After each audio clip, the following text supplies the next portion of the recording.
Gil Martin here. The Locked On Road to the NHL Trade Deadline continues. The Dallas Stars making another move. They have acquired forward Max Domi from the Blackhawks, along with AHL goalie Dylan Wells, while Chicago will be getting goalie Anton Khudobin and a second-round pick.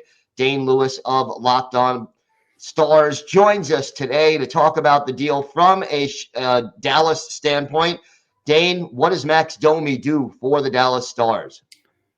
Well, Gil, I think he does a lot of similar things that we've seen Evgeny Dodonov do in his short time in Dallas already. And I think it opens up the scoring a little bit for the Dallas Stars. This is a guy, Domi, that I've personally wanted for quite a while now, knowing that he's a UFA at the end of the season.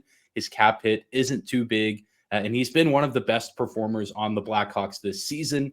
And as we're recording this, the Stars and Blackhawks playing in Chicago. Domi is not participating. He's being held out for, I believe Chicago called it roster management, which basically means he's getting traded. It would have been really interesting to see him get traded before the game, and then he has to, walk across the building and go to the Stars locker room. Would have been a really cool story, but nonetheless, excited that he's allegedly coming to Dallas. I know everything's kind of getting squared away in terms of money and things like that, but I think this is going to be a very good pickup for the Stars in terms of adding some scoring depth to the team.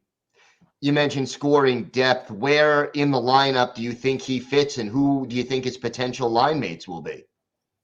Well, whenever the Stars got Evgeny Dodonov back on Sunday, I kind of speculated that he could maybe go with Tyler Seguin and Mason Marchment on line 2, but now Dodonov has slotted in on line 3 with Jamie Benn and Wyatt Johnston, and he's done really well. And so I think that we're going to see a guy like Domi go somewhere on that second line and play alongside Seguin and Marchment. And I think a nice part of his game is he's a good scorer. He can shoot, he can pass, but he can also win in the faceoff dot, which is something that the Stars pride themselves on. And I think that he'll be very, very good at for this team, especially in the absence of guys like Luke Glendening, who was recently placed on injured reserve for the Stars. So I personally think that's where he's going to get slotted in, and hopefully he brings a little bit of edge and a little bit more competitiveness to that line. As far as the price, are you happy with what you had to give up?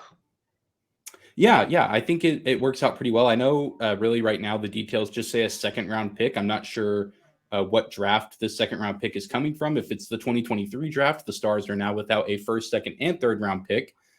But Anton Khudobin is a guy who I think a lot of people knew his days were kind of numbered in the Stars organization, just given where they're at with Jake Ottinger, Scott Wedgwood as the backup. And then even on Thursday night, we're seeing Matt Murray make his NHL debut while Wedgwood takes some time off to tend to an injury. So, and Khudobin also just getting up there in age. I know Stars fans appreciate him for what he did. I mean, he nearly won this team the Stanley Cup back in 2020.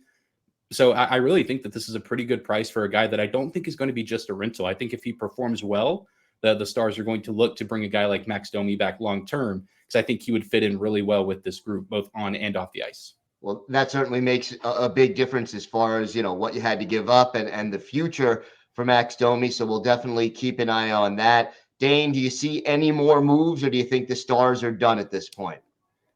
I personally think that they're done at this point, but I mean, this is the NHL trade deadline and things are never always quite as they seem. So especially with Jim Nill and company, wouldn't be too surprised if we see something else, but given cap situation and just roster spots in general, I think this might do it for the Stars. All right. Well, be sure to check out Locked On Stars for more on this trade and all things Dallas Stars, and keep it dialed on to the Locked On NHL all along the road to the NHL trade deadline. This is the Locked On Podcast Network, your team every day.